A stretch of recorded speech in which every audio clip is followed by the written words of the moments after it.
All right, I am with the commissioner of the SWAC, Dr. McClelland. How are you doing today, sir? Doing very well. Thanks for having me. Thank you. First question I have to ask you, and how proud are you of Tytus Howard out of Alabama State, who got drafted by the Houston Texans in the first round?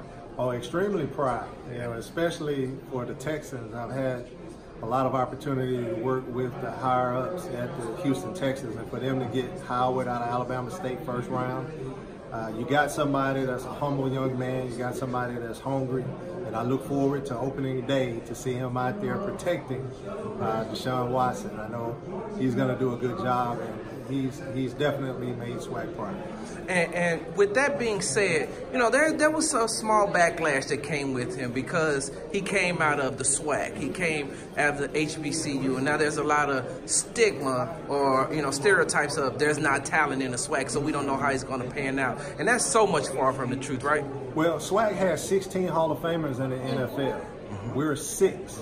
And the only other 5 conferences are the Power 5. So when you start talking about all of the football schools, all the football conferences, we have 16 NFL Hall of Famers. And then you look at the amount of people that's going to be eligible and the impact for the game. SWAC has always been rich in tradition and talent.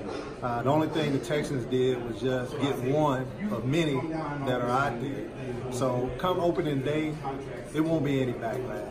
He'll show them what SWAC is all about, and they're going to be proud of it. Now, there's been a trend that's been going on here the last couple of years. I want to say the last 2 or 3 years, you know, not as far as HBCUs are concerned. There used to be a time where kids was choosing HBCUs as a last resort. Now, you got these 3-star and 4-star recruits that want to go to HBCUs, want to go, you know, play in the SWAC. How does that make you feel as the commissioner of the SWAC to have that type of talent coming to you instead of going to the D1 programs? Well, it makes us feel good. We had a record number of 3-star recruits recruited by 10-member institutions this year. So that tells us that the trend is starting to change.